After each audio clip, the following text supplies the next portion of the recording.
Hi, I'm Sam Lemley, Curator of Special Collections in Carnegie Mellon University Libraries. If you're a student at CMU and have come to Special Collections, or perhaps you've come to an event, whether online or in person, you will have seen me handling rare books with my bare hands. Now, this almost always invites comment, right? Why am I not wearing gloves? Surely objects of such rarity should be handled with more care. But the fact is that among experts, the consensus is that the best way to handle rare books is carefully and with clean hands. Using cotton gloves introduces a number of risks, right? So for one, with a barrier of fabric between page and skin, you lose that sort of tactile immediacy of touch, and you're far more likely to tear a page. And ironically, cloth is far more likely to carry dirt and grime from one page to the next, right? Essentially dirtying the book, which is what we want to avoid. And besides that, gloves can make your hands, certainly my hands, sweat, which introduces moisture precisely where you don't want it. But perhaps most importantly, if you ever try picking up a leather-bound book with cotton gloves on, you'll find very quickly that the book is incredibly slippery. And you're at risk of dropping it, which of course isn't good. Now there are exceptions to this rule, right? If I'm handling photographic prints or metal artifacts, I will probably wear gloves, but in the case of books like this one, the best approach is clean hands and caution.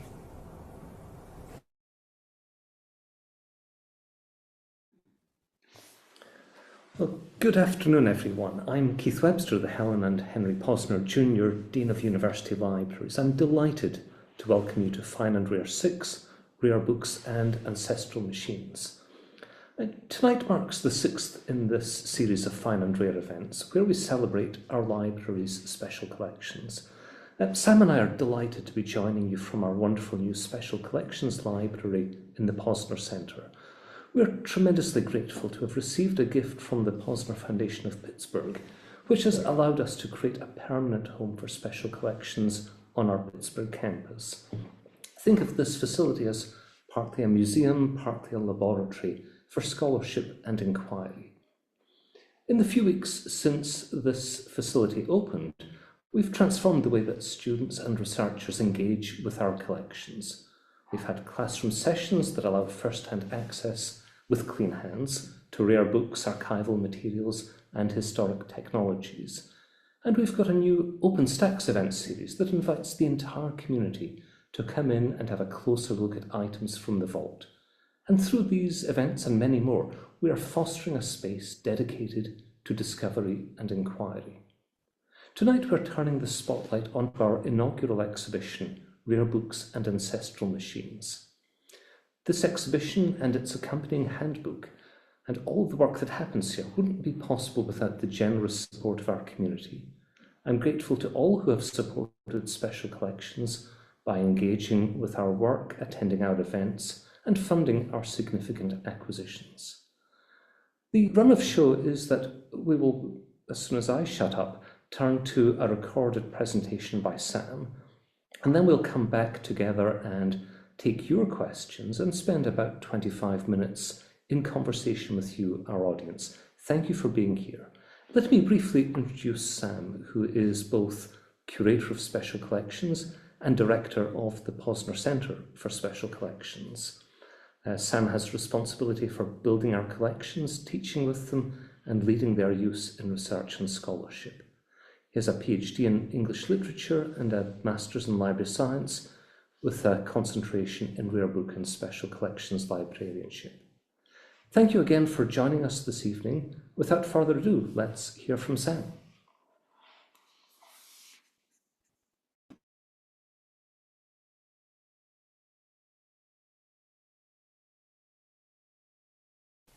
Hello and welcome to this sixth installment of Fine and Rare, a webinar series that highlights some of the many treasures, rare books, early technologies that are held in special collections at Carnegie Mellon University Libraries.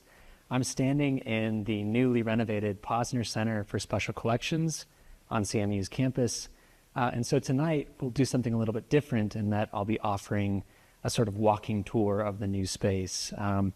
And I hope it encourages you to actually come visit the space. We'll have an exhibition out and installed for the next year at least, which I'll talk more about later.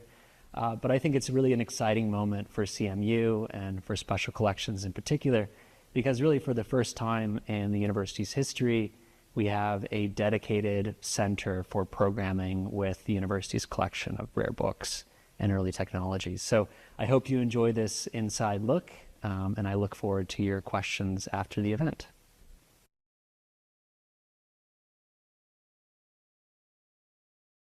So this space is the classroom, sort of what we call the flex instruction room. It's where we host classes here in the collection. So a class will come on a particular topic or theme, and we'll pull things from the collection that speak to the subject of that class. And this is a really exciting space for me in particular, given that I teach with the collection so much, but that has some new features that we really have wanted for a long time in special collections. So for example, we have cubbies now where students can leave their bags and jackets so they don't have to drop them on the floor when they arrive. That's something they did in the past. We also have a hand washing station, a sink, so that students are able to clean their hands when they arrive so they can actually safely interact with some of the materials that I pull for their class. And that's something that's really at the heart of what we do in special collections. You know, we've figured the Posner Center as kind of a laboratory and museum. And that first word, laboratory, I think really emphasizes our interest in giving CMU students the opportunity to encounter rare artifacts, books, and materials that they wouldn't otherwise be able to handle in a sort of classroom setting. But the classroom, beyond being a venue for class visits, is also a great space for events. So the furniture in the space, for instance, is entirely adaptable and flexible depending on need. So we can set this up as a lecture hall, for instance. It can seat up to 74 people, which is really exciting. And there's a lot of technology in this space as well. We have microphones in the podium and throughout the space, and also a camera in the back of the room so that we can offer sort of hybrid events. If we wanted to have a lecture and we realized that we were at seating capacity, we had registered 74 people, we could open that up to an online audience, which again just makes the space and the collection far more accessible than it's been in the past. In conclusion, I think that this space is really the front door of the Posner Center. It's where students at CMU will probably encounter the space, encounter the collection most frequently. And if you're watching this and you're on faculty at CMU, or even just have groups of students that you'd like to bring into this space to experience the collection, please be in touch, because that's exactly the kind of thing that we want to make happen in this new and beautiful space.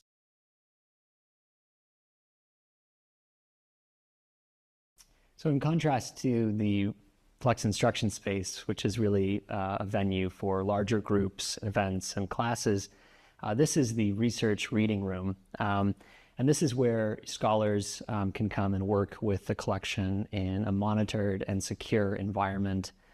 We can accommodate up to 6 researchers in this space simultaneously, but oftentimes we will book those appointments in advance so that anyone who's coming to work with the collection has the space to themselves. But this is, again, kind of a first for the collection, for special collections, because apart from sort of exhibitions and teaching, another kind of pillar of the work that we do is offering this kind of space so that we're speaking to an audience beyond CMU. So, and for instance, like this year, we are launching a fellowship program which will fund scholars, graduate students to come and work in this space for up to 4 weeks on a project that they propose. And this is something we've really never done before, and I'm excited to see how it evolves into a community of researchers that have experience working in the Posner Center that reaches really across the country and hopefully eventually the world. But it's equipped with things that you'd normally find in a special collections reading room. It's a very comfortable environment for them to work We have also technology in the space, so there's a large display in here that they can use to consult digitized materials. But yeah, so as opposed to the classroom where CMU's curriculum really intersects with the collection, this is a space for intensive scholarly research.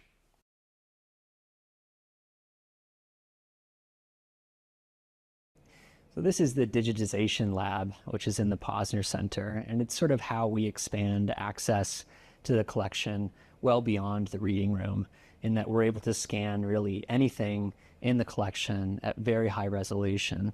And the lab is anchored around this book scanner that's right behind me. It's incredibly state-of-the-art.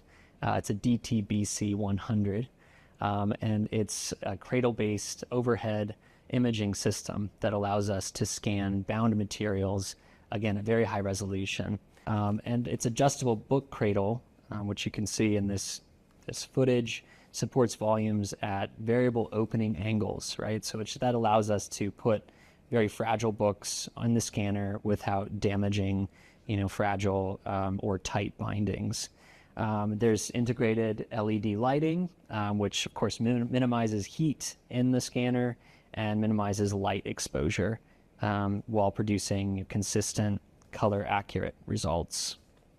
Digitization isn't just about convenience, it's about enabling new kinds of scholarship, right? There are certain questions that scholars can bring to a high-resolution scan of an object that they couldn't necessarily answer just by looking at the object itself, and vice versa. And it also supports, new kind of cutting-edge computational work in the collection. So we can use the images that are made in this space to analyze patterns on the page and other material evidence that you can look closely at in a digital scan.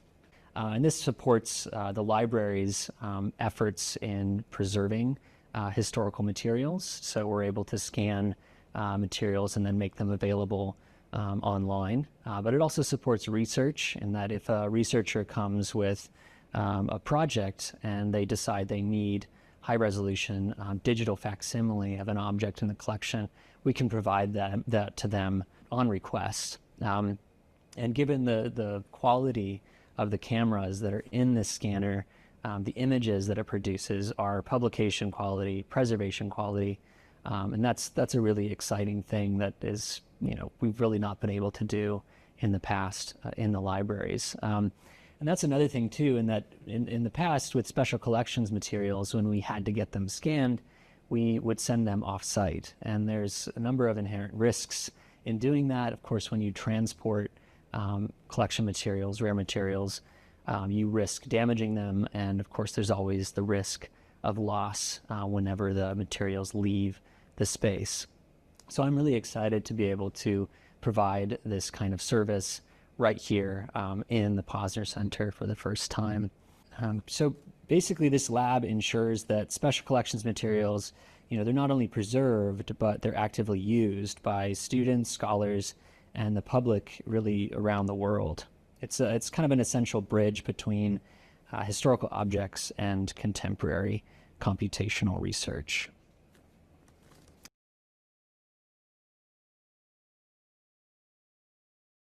So this last space that I'll share in the new Posner Center for Special Collections is the exhibit gallery. And we have our inaugural exhibition up now. It's called Rare Books and Ancestral Machines, which is meant to kind of channel that idea that special collections at CMU is unique in that it's rare books, but it's also a number of early technologies, calculating machines, cryptographic devices. And I think if you come to the exhibit, it provides a really good overview of what we do, what makes us unique. You can kind of think of it as a greatest hits, right? These are things that most people will recognize the significance of. It's sort of the rarest and the best in the collection. And the idea behind that is that it's an opportunity for us as the university and as the libraries to reintroduce the collection to CMU and to the Pittsburgh community. I'll add just a brief plug, sort of to coincide with the opening of this exhibit. We published a handbook to the Posner Center for special collections of the same name, so Rare Books and Ancestral Machines. Those are available now for purchase, but whereas the exhibition, which I'm standing in, features about 30 objects from the collection, there are 100 in the handbook, which are accompanied by detailed descriptions, really beautiful photography, and several essays which sort of investigate some of the themes in the collection. So to end, I'm going to share just a couple things that are on display in this exhibit.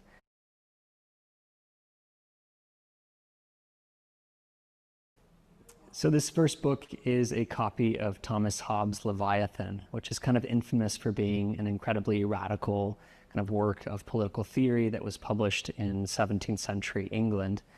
Thomas Hobbes famously argued that in order for any society to function, there needed to be a strong central authority, whether that's a king or government.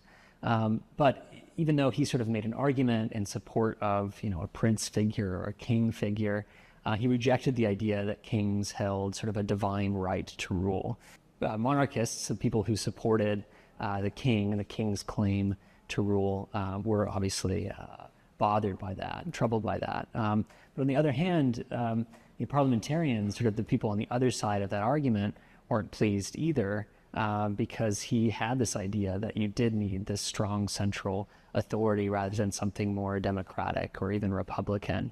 And the book was controversial, particularly in its moment, because at the time, this was originally published in 1651. This is only 3 years after Parliament executed Charles I, right at the end of the English Civil War. So it's this moment of upheaval, and he's sort of entering into this moment with these very radical ideas. But the frontispiece is really famous. You have this figure sort of behind this English landscape. And the figure is very king-like, and in fact, some scholars have noted that he closely resembles Charles I. But his body is made up of the subjects of the realm. So there are these sort of smaller figures that make his body, and that's the idea that's meant to represent the idea that any government is formed of the people and sort of by their consent, right? But beyond that, it also upset the religious authorities, because Thomas Hobbes was very insistent in arguing that the religious power structures were subordinate to civic authorities, which of course upset the church. So it kind of upset everyone in the 17th century, and for that reason it was quite radical. Given that it was very controversial, none of the printers involved in its publication in the 17th century put their name on it, right? They could have been charged with sedition and punished even by death. So this copy is a copy of the third edition, and for a long time scholars were completely unaware of who was actually responsible for printing it, right? That they didn't put their name on it, so it was sort of this long-standing mystery in Hobbes' scholarship. And so I put this object in the exhibit because there was this really fascinating project that I was a part of. It was headed up by Chris Warren and CMU's English department. And what the project did was actually take high-resolution scans of this book, this copy actually, and looked for very distinctive damages to the typography on its pages. And the reason why they did that is if you find enough distinctive damage type, and match that to another book, you can prove who printed it, right? So if you have, a crooked N that looks unique, and you find that same crooked N in another book that was attributed to a printer, that's proof positive that, that printer was probably the one responsible for printing this book. And that's exactly what they did. And they ended up finding out who printed it for the first time in 400 years. And they were also able to date it more accurately, because on the title page, it's dated 1651, which is its original date of publication. But this is actually the third printing, and it was printed probably in 1690. So it's a rare book in its own right. It's an important kind of milestone in political thinking, political Western thinking.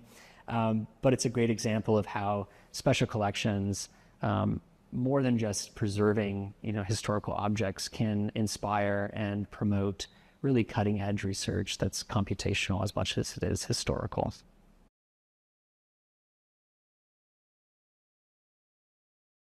So this is the display case in the exhibit on ciphers and encryption, sort of the long history of that science and art. But I want to focus on one book in this case. It's something that I've shared before, at least in another copy. It's Giambattista Della Porta's 16th century book on ciphers and encryption, published in Naples in 1563. And it's, apart from being just a beautiful object, I mean, if you look at some of the woodcut illustrations, they're quite striking. But the book itself actually functions as a cipher device.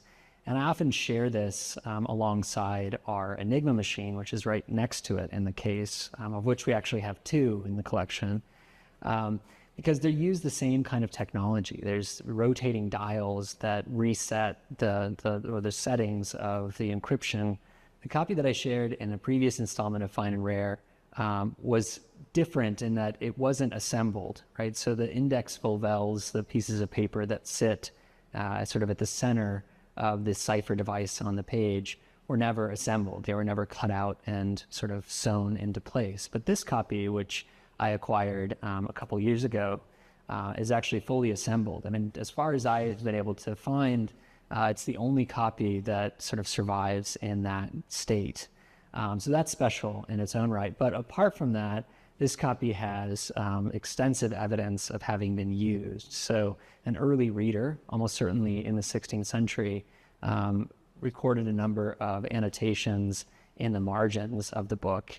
And you can actually see evidence of this person using the cipher systems that Della Porta describes, trying to work through some of his examples and actually use the cipher wheels for their own kind of attempts at encryption. But placing this next to Enigma machine, and of course there's 500 years that separates this book from the device, but they're using the same principles and ultimately the same technology, just at a much higher level of detail and complexity.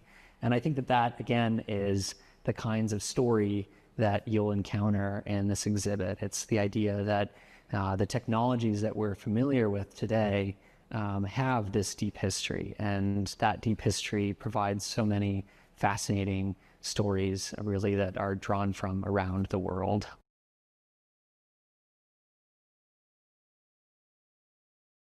So this very impressive built-in case behind me contains books from the Posner Memorial Collection, which is a collection that's very strong in the history of science and technology. That was formed by Henry Posner Sr., a Pittsburgh industrialist in the middle of the 20th century. It came to the university in the 1970s and now sort of forms the core special collections holdings in science and technology. So the book that I want to focus on in this case, although there are many treasures here, I encourage you to come back and look more closely, is this copy of Rene Descartes' Discourse on the Method. And this is kind of famous for being the first kind of accurate description of the scientific method, if we can call it that. And of course, Descartes is well known for his statement, I think, therefore I am. And that's sort of the fundamental statement at the heart of his philosophical program, this idea that we should doubt everything. And the only thing that we can't doubt is the fact that we are thinking beings, right? Because as soon as you start to doubt something, obviously that's a thought you're entertaining. So thinking is somehow proof of our existence, of our consciousness. So that's where that phrase appears for the first time. It was written in French, and it was published in 1637. But I want to focus on this one image on this page because it looks like almost a mathematical diagram, but it actually describes a real experiment that Descartes undertook. And he wanted to understand the physics of vision, of eyesight. And so what he advises doing, and it's kind of gruesome, but what he advises doing is removing the eye of a freshly dead man or even a cow, and then inserting the eye in a board that you then hold up to a brightly illuminated object. And if you then place a piece of paper or a bit of eggshell behind the eye, he removed the retinal wall, you see an image basically projected through the lens and sort of vitreous humor of the eye. So this proved, and this was known, but he wanted to demonstrate this in the form of an experiment, that the eye functions much like a lens that's in something like a camera lucida, right? Something like that. But it's a really amazing image. You have this sort of figure, standing in for the scientist, peering through the eye, and three objects in the distance that are sort of passing their image through the lens of the eye and then imprinting on the back wall of the retina. And you can see where that happens at point T, S, and R at the bottom of the image. But I think that this, more than really anything else in this case, kind of encapsulates what makes the Posner Memorial Collection so incredible. It really tells the story of humankind's effort to employ science to understand the world around them. And of course, being here in the Posner Center, that's exactly the story that we hope to tell in exhibitions, in hosting researchers and classes. Thank you for joining me for this special tour of the newly renovated Posner Center for Special Collections. And I'll end actually with an invitation. We're open to the public Tuesday through Friday, 10 to 3 p.m., and also late on Thursday evenings until 7. And all of our hours and events will be published on our website, which we'll share a URL to just now. And finally, I want to thank and acknowledge the Posner Foundation of Pittsburgh, whose generosity really made this renovation and everything that happens in this space possible. So I'm very excited to see what the years and months ahead hold, and I look forward to welcoming you all into this space sometime soon. Thank you. Well, thank you, Sam, for a wonderful recording, as always. These really are tremendous showcases and insights into our collections. I wanted to start by asking you to explain the device that we saw at the end of your film, also at the beginning, just behind you on the floor. I could see, because I knew what to look for, a video clip as you were looking at the Enigma machine case. Could you say a bit more about that contraption? Yeah, I mean, I'll acknowledge the challenge in kind of sharing an exhibit like this in this way, in this medium. I think that there's so much on the walls and in the cases that don't really come across. So again, I encourage everyone that's watching this to come back. But yeah, so that projected video that's behind the cipher and encryption case, that's a field test of a device that was made at CMU in the 1980s by Ivan Sutherland, who's kind of a famous figure in the history of robotics. But the device is called the Trojan cockroach. Really fascinating name, great name. But it's known, it's kind of well known for being one of the earliest robots that was capable of walking, right? A walking robot, and also carrying a human being. And you saw Ivan Sutherland in that video actually sitting on the device. So we have the video of those early field tests that were recorded at CMU in the 1980s. We also have a component of the original device on display kind of in the center of the exhibit gallery. And my colleagues in the archives, who are doing really brilliant work to document the history of robotics at CMU, actually lent it for this display, so I have to acknowledge them. But it's kind of something that happens in early robotics projects where a prototype is built and then it's broken down into its component parts, some of which are reused. But we were able to kind of salvage some of those parts, and now we have them for research and display. But yeah, it's even though it's kind of hulking and awkward looking, it's kind of a charismatic object, and it's really neat to see the video alongside a piece of the artifact. Yeah, and I think it's a great entry into the exhibition. It draws you in and then leads you almost with the feet of the cockroach in different directions around the exhibition. So, first of all, everyone, we do have a function to receive your questions. You ought to be able to figure out in the chat function a way of submitting questions. Naja is going to be tracking those and sending them our way. So please, let's not just have me throwing questions at Sam, but let me pass on your questions to him.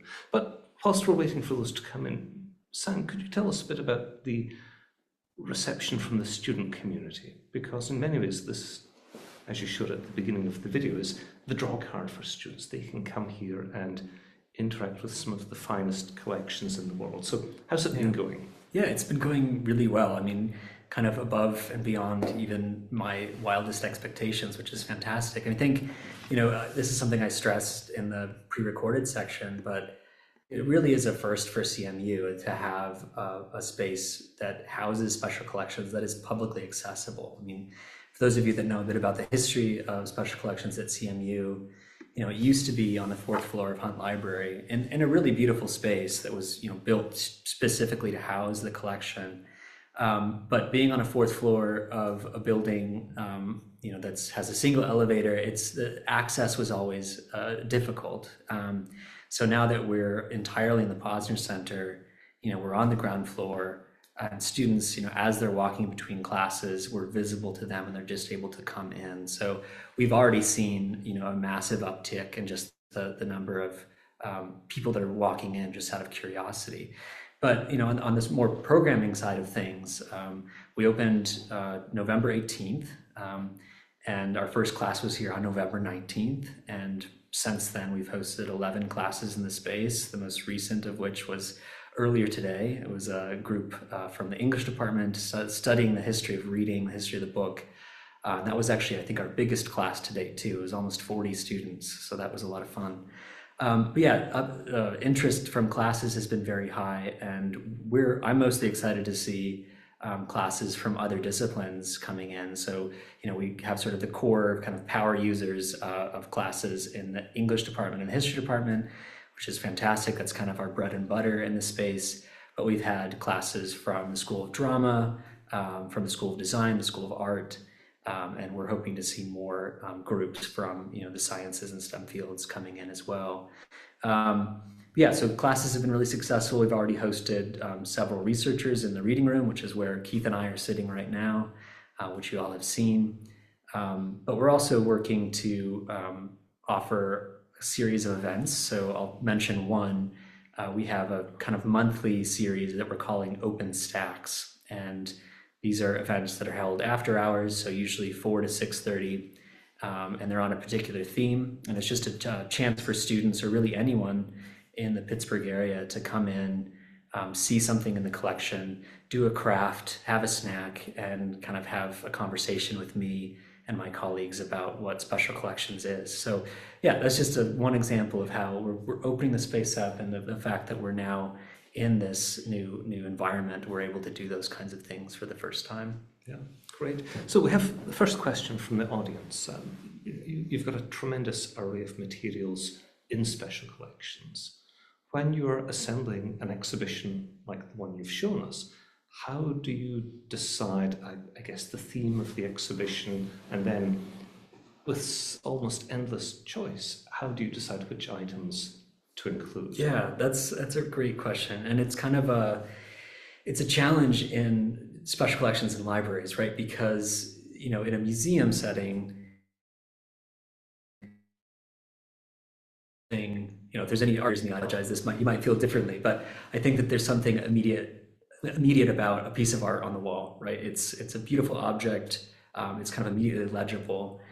In contrast, a book, usually has many pages, many illustrations. So that there's an inherent challenge in putting on an exhibit that centers on books, because what page do you show?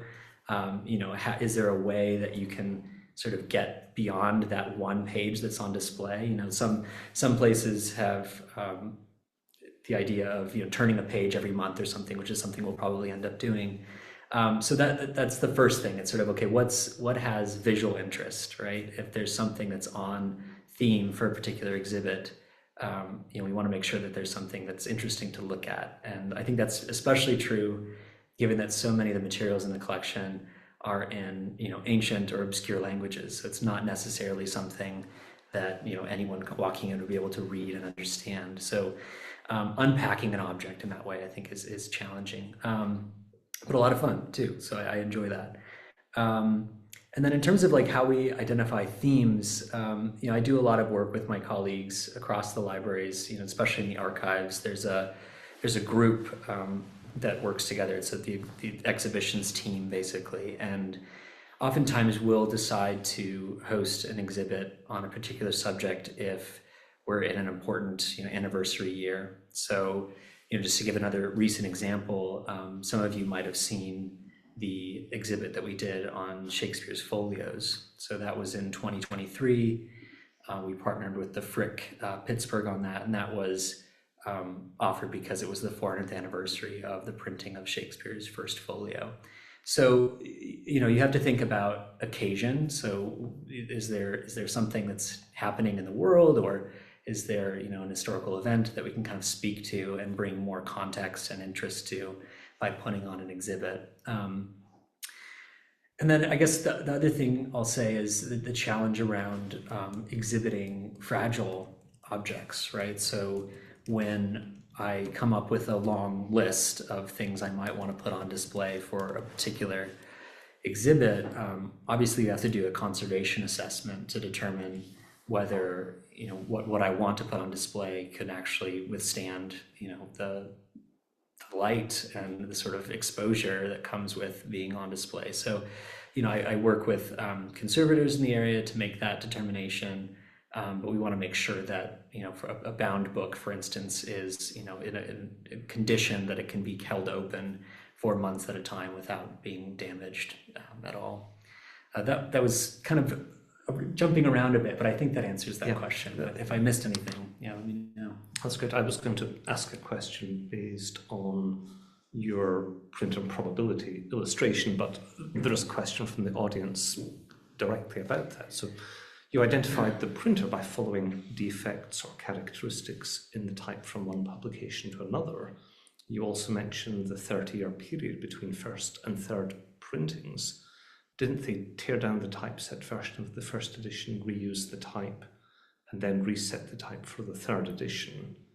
And did you identify the printer for the third edition or for the first? Yeah, someone knows their stuff in the audience. That's great. Yeah, so it's a separate printer. So yes, the first edition was printed, the type was distributed, and then that printer went on to print other things with that same type.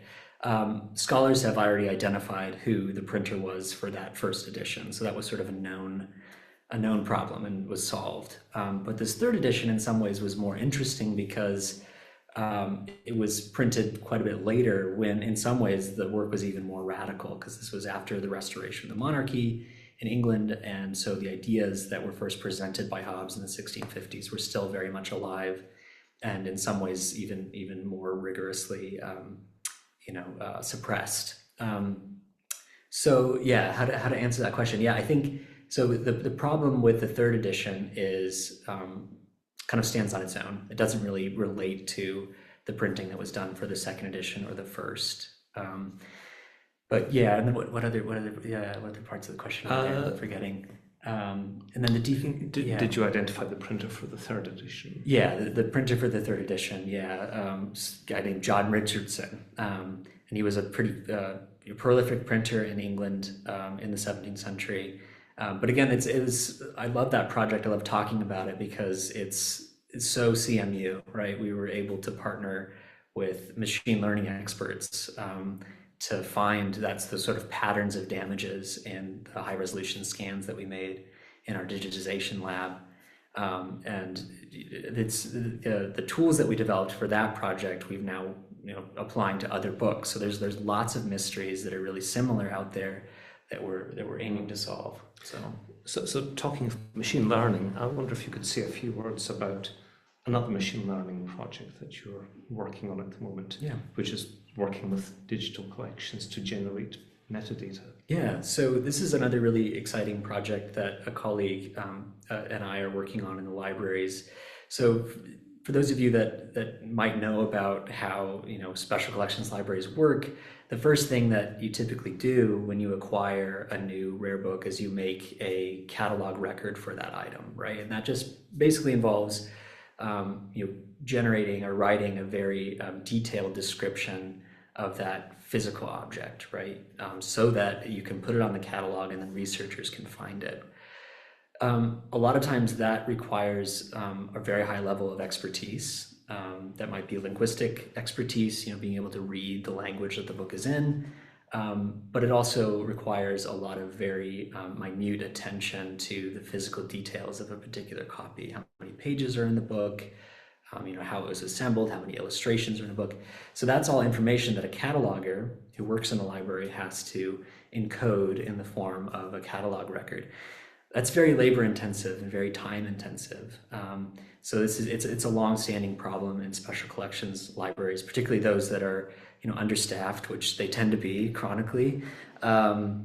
So what I'm doing is developing basically an AI-assisted pipeline that we can use to basically feed it scans of a particular book, and then it generates a catalog record for that item, mainly relying on LLMs, large language models, and that's the early experiments that we've done suggest that this will speed up that kind of work immensely. So it's still early days yet, but it's another example of kind of a project that I think is really only possible at a place like CMU, and I'm excited to see where that leads. And we're all looking forward to, and I know my colleagues in other libraries are looking forward to seeing the fruits of that work. And it's also an example of a project that has been made possible through the generous support of donors who allow work that otherwise wouldn't be possible to take place. And you're absolutely right, CMU is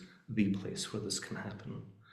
Next question from the audience takes us back to the opening video, and they may have missed it, they may want a little bit further explanation, but this person is saying, I was on the 4th floor of Hunt Library as an English major in the 1970s.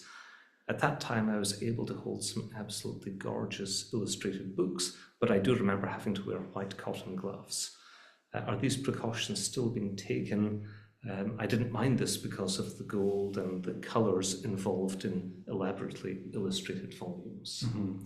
Yeah, so that sounds like an amazing experience, and it's really wonderful to read through some of my predecessors' papers that so I'm only the 3rd special collections librarian at CMU. So it was Anne Skoog, who really started the collection in the 1960s, and then Mary Catherine Johnson, who was here before me.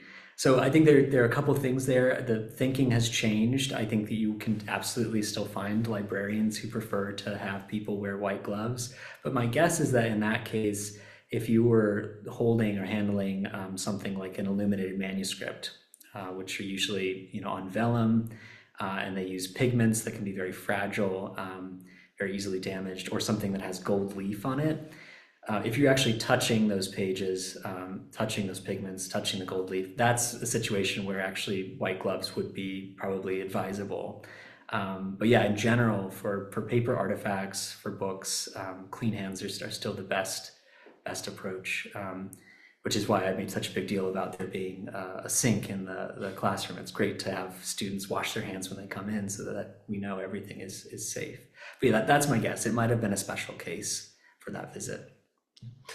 Next question is from Tim Liu, a member of my advocacy council, and Tim has for many years been a leader in the Carnegie Mellon Alumni Association, and he asks, on behalf of alumni, if they would like to visit or promote the Posner Center, are there simple ways that they can help? And he's particularly interested in opportunities around the 2 big alumni celebrations each year, Spring Carnival and Homecoming. In April and October. Yeah. So I've been saying in recent weeks, just because of how helpful she's been, but one of my favorite parts about the renovation of the new space is my colleague, Katie Blauvelt, who we hired about 4 months ago. So we now have a dedicated special collections coordinator, and she's been fantastic in reaching out to a variety of community groups, folks on campus, and just stressing the fact that we are now open and we are an event space in addition to being kind of a center for research. So, if you in the audience, Tim, you included, if anyone wants to come or bring a group into the space, absolutely reach out and we can set up, kind of a VIP experience. That's a lot of fun for us.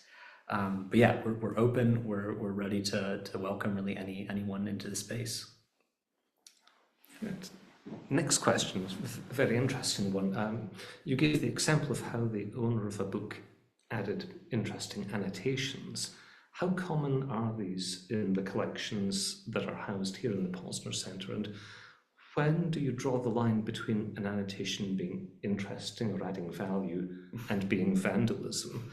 And how much do we know about the ownership of these very old books in the collection? Can you trace changes in ownership over time? Yeah, it's kind of similar to the white glove issue, because thinking has changed in the past decades and century. But previously, in the book trade, when booksellers have a valuable book they want to sell, one of the first things they would do, this is like early 20th century, late 19th century, one of the first things they would do is actually clean it of any evidence of use. So if there were annotations in the margins, they would actually send it to be conserved, and those would be washed away very frequently. So, but since then, the thinking has really shifted, and now scholars often, that's exactly what they're looking for. They're looking for evidence of use, how these books, were received in, the 1600s when they were first printed.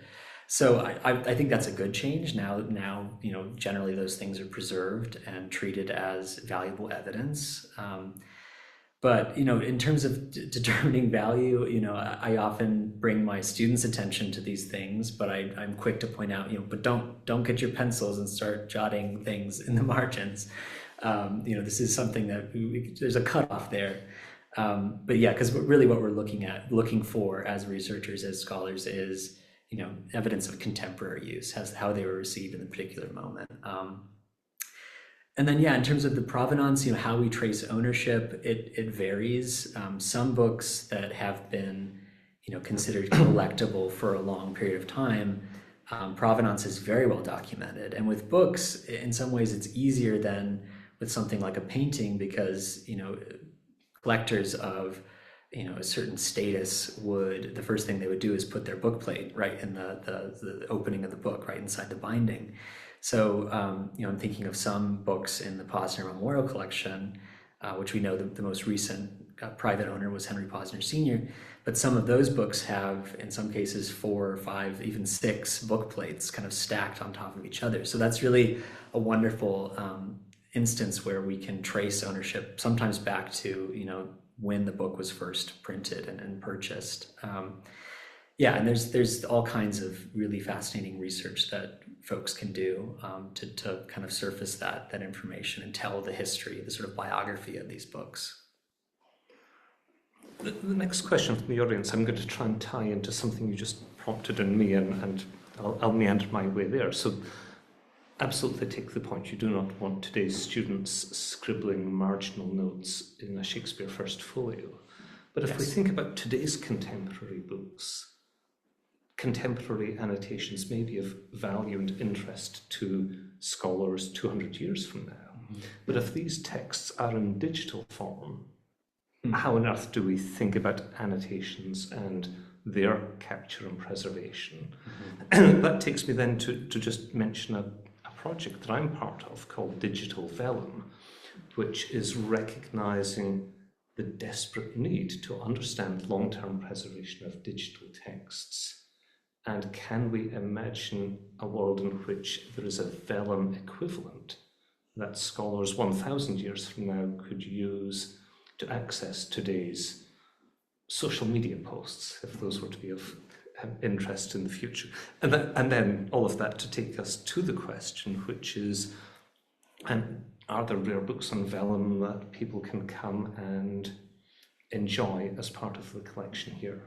Yeah. So I'll let you riff on any of that. No, that's great. I'll start with the vellum question, because I just talked with earlier today with a couple books that are on vellum. So just to give that as an example, we have a book of hours on vellum, which is just fantastically beautiful. So we looked closely at that, and we're able to compare the differences in quality of vellum, right? Because vellum is not all alike. But we also have a fragment from a musical manuscript that's also on vellum that I actually pass around. It's 15th century, but it's very durable. And to your point, like, vellum is still, kind of this metaphor for durability and longevity. It's going to outlast all of us by many centuries.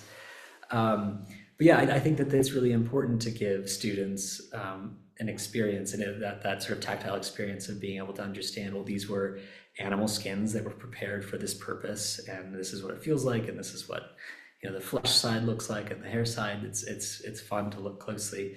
And then to your other question, Keith, I don't know. I think it's kind of an issue that we were still trying to solve as librarians, as professionals in this space. Because if a scholar is working with ebooks and working on a project, that's ephemeral. There's no it's difficult to sort of record responses to the text in the same way that they would have done in the past. So I'm excited to see what comes of that project. I will offer the one kind of more recent example. I mean, something that I've been working on in the special collections here is reconstituting Alan Newell's personal library. So Alan Newell is, of course, a major figure at CMU, professor, kind of one of the progenitors of AI. And when he passed away, he gave his library, right, his personal working library, to the university. And all of those books went into circulation. So we're working to kind of gather those books as a piece of scholarly record. And he was not one to mark up his books, unfortunately, but that's a good example of something that is very recent, but still we're interested in how these major figures, as they're thinking of their work and making innovations, how are they working through their library? How are they annotating things and taking ideas from those materials? Yeah, and one of the challenges we're facing with the Digital Vellum project at the moment is to think about what storage medium has longevity, and we are looking at things like ceramics and even DNA as vehicles that can persist for centuries. A comment from somebody who I know was at CMU at the time, pointing to the video recording of the Trojan cockroach and questioning whether indeed it was Ivan Sutherland on the cockroach, or was it Mark Donner who was That's right. Yeah, thank you. Yeah, I'm sorry if I said that. That's absolutely right. I'm ashamed and not surprised that someone in the audience would know the truth there. But yeah, I mean, there was a number of graduate students that worked on that project. I think Mark was the main one. Again, my colleagues in the archives know far more about that project. But yeah, I think you're right. That was him, not Ivan himself. So what are the plans for 2026? We're 3 weeks into the year. You've got the new center, the inaugural exhibition. What comes next? Yeah, it's a great question. You tell me, Keith. But yeah, we've got ideas. Yeah, I think that now that the space is open and we have this inaugural exhibition in place, we can kind of step back and think, be more strategic about how we're planning out programming. So I mentioned the OpenStack series. That's something I'm really excited to see sort of to pick up steam and students start to come in and experience the space in that way. But given that we have this beautiful space now, we're also going to be hosting a number of lectures in the space. And one that we've planned for later in spring, we're going to be hosting Simon Armitage, who's the UK poet laureate. He'll be coming to give a talk on Shakespeare in April. And this is something that I've been working with colleagues in the English department on. We're hoping to have kind of an annual Shakespeare-related event, which gives us, in the collection, an opportunity to put out the Shakespeare folios, of which we have 7, 1 first folio and then 2 each of the second, third, and fourth. But just inviting people of that caliber into the space, asking them to engage with the collection and provide additional context with a kind of more contemporary scholarly lens. So yeah, that's the first lecture we've scheduled, but I'm hoping there will be many more. Another thing I'll mention, we just launched a fellowship program. I think I mentioned in the video, but we've just closed our application deadline for that. So we have a great set of applicants that we're going to be looking through and making offers. So that's super exciting for me, because we're going to have folks, from around the country come in and start, doing research, working on their books and their articles and whatever it is they do right here in the collection with the materials we have. So yeah, that's what's ahead, but there's more to come. So great. I'm conscious that online we have been joined by people who I know are scattered across the country and possibly some overseas. I know that those who view this on YouTube after the event will be representatives of an international audience. For many, a trip to the Posner Center may be difficult to fit in. How can they engage with the collections, with your work on a remote basis? Yeah, I mean, that's something I addressed briefly in the video when I was talking about our Digitization Lab.